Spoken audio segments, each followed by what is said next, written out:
Assalamualaikum warahmatullahi wabarakatuh. Bismillahirrahmanirrahim. Alhamdulillahi rabbil alamin. Wa bihi nasta'inu ala umurid dunya waddin. Allahumma sholli wa sallim wa barik ala habibina wa syafi'ina sayyidina wa maulana Muhammadin wa ala alihi wa ashabihi wa man tabi'ahum bi ihsanin ila yaumiddin. Amma ba'du. Bismillah. Mari kita lanjut lagi ngaji kita, belajar bersama kita setiap malam Kamis. Ini mungkin teman-teman nanti untuk bahan merenung ya ke belakang. Kata Hamka begini, orang bahagia tandanya dia serius dalam hidupnya. Banyak orang yang cuek dalam hidupnya. Tadi saya bilang banyak orang, apa saya mengalir saja. Hidup dijalani begitu saja kayak autopilot. Kata Hamka ini sindirannya keras ini. Kalau hidup sekedar hidup, babi di hutan juga hidup. Kalau bekerja sekedar bekerja, kera juga bekerja. Bedanya apa dengan manusia? Manusia punya makna, punya amanah dalam hidup. Jadi jangan sekedar hidup, jangan iseng. Allah menciptakan kita itu sangat serius, tidak untuk main-main. Mari kita jalani juga dengan serius. Jangan pernah merobohkan pagar tanpa mengetahui mengapa didirikan. Jangan pernah mengabaikan tuntutan kebaikan tanpa tahu keburukan yang Anda dapat.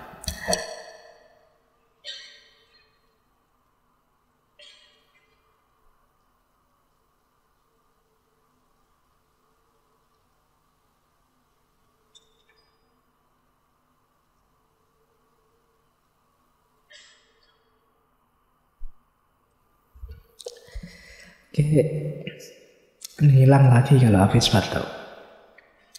Intinya serius ya, jangan melakukan apapun tanpa sadar efek dan resikonya.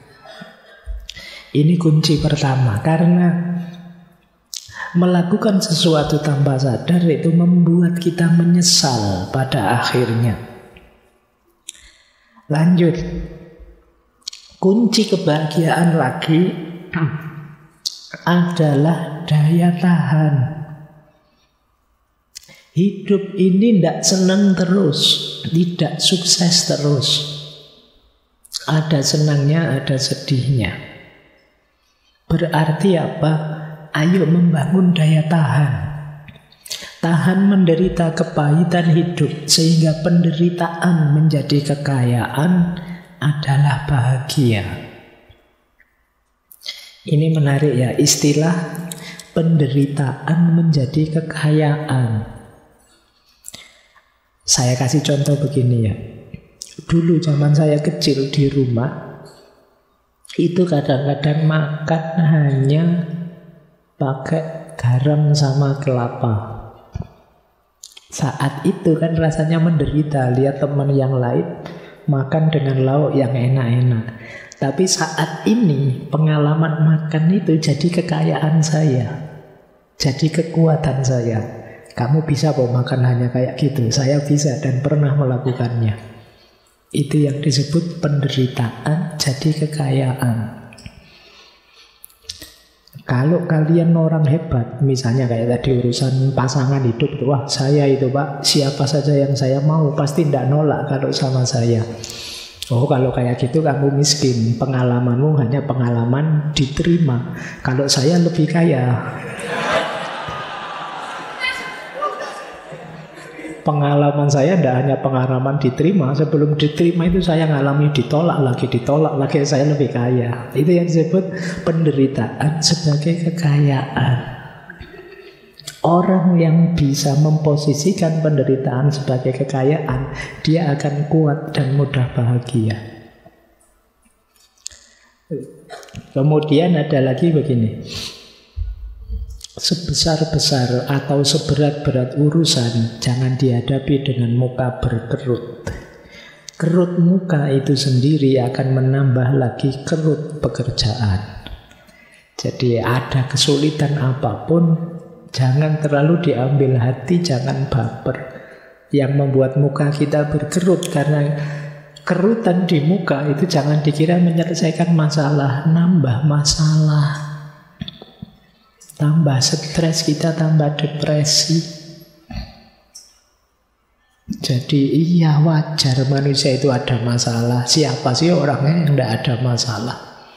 Kadang-kadang kita kecewa, kadang-kadang yang kita inginkan tidak terwujud.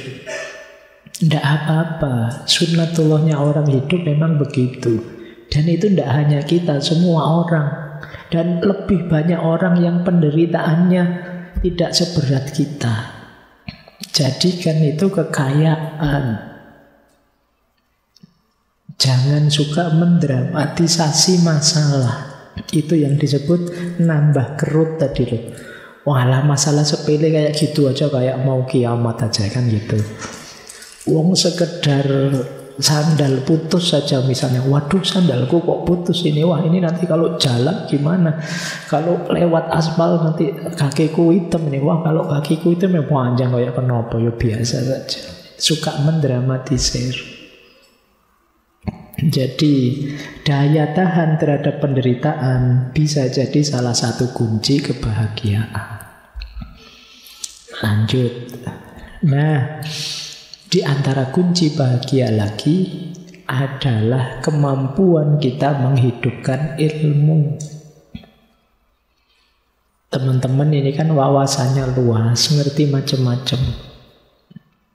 Pengetahuan kita yang banyak akan membahagiakan kalau kita bisa mengamalkannya. Kadang-kadang ketidakmampuan mengamalkan itu menjadi beban tersendiri buat kita.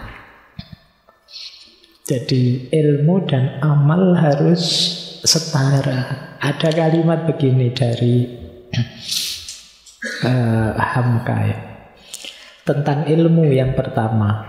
Iman tanpa ilmu seperti lentera di tangan bayi. Namun ilmu tanpa iman bagaikan lentera di tangan pencuri. Iman tanpa ilmu isinya kan hanya percaya saja. Tidak ngerti dasarnya, tidak ngerti argumennya. Itu seperti lentera di tangan bayi. Tidak terlalu ada gunanya. Bisa saja nyenggol dirinya sendiri, membakar dirinya sendiri. Jadi kita tidak sadar melakukan yang salah, yang keliru, yang merusak. Wong kita tidak ngerti ilmunya. Sebaliknya, ilmu saja tanpa dikuatkan iman seperti lentera di tangan pencuri. Ya lentera di tangan pencuri ya dipakai mencuri oleh dia. Ilmunya dimanipulasi untuk hal-hal yang negatif, meskipun ilmu tadi hakikatnya positif.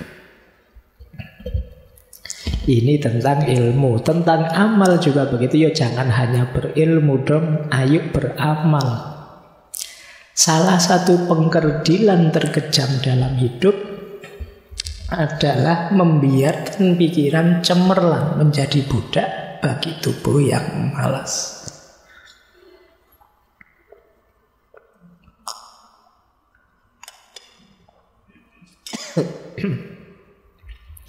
Jadi jangan malas, hidupkan ilmumu. Kalian akan bahagia. Ini munajat terakhir dari dulu pernah kita pakai di Lembaga Budi. Kitabnya Hamka yang dulu kita kaji. Ini kalimat ini dulu juga pernah kita pakai. Inilah kuncinya kebahagiaan. Kita baca ya untuk menutup sesi malam hari ini di sela-sela taburan batuk. Jadi kata Hamka begini, di dalam menempuh perjalanan hidup, janganlah mencoba menjaga jarak dari Tuhan. Mari kita sedekat mungkin dengan Dia. Sebab kendali yang sebenarnya terpegang di tangannya. Betapapun kita memegang kemudi bahtera menuju pelabuhan yang dicita-citakan, namun yang menentukan arah angin adalah Dia. Sebelum sampai ke tempat perhentian, jangan lekas puas dan gembira jika nasib selamat. Tapi bersyukurlah. Dan jika angin ribut mengguncang bahtera sehingga seakan-akan tiang akan patah, janganlah terguncang jiwamu. Sebab sesudah angin ribut itu, alam akan terang kembali. Sebab itu hendaklah sabar. Imbangan pelajaran hidup adalah antara syukur dan sabar. Perhitungan laba dan rugi bukanlah di tengah pelayaran, tetapi di tempat perhentian terakhir. Jadi ada dua modal kita untuk hidup. Menuju kebahagiaan, jangan lupa syukur dan sabar. Hidup kita hanya ada dua variabel, senang dan sedih, gagal dan sukses. Menghadapi senang dan sukses, kita punya syukur. Menghadapi sedih dan gagal, kita punya sabar. Kalau kita sudah punya dua ini, insya Allah kita lebih mudah bahagia. Allahumma tim lana bi husnil khatimah.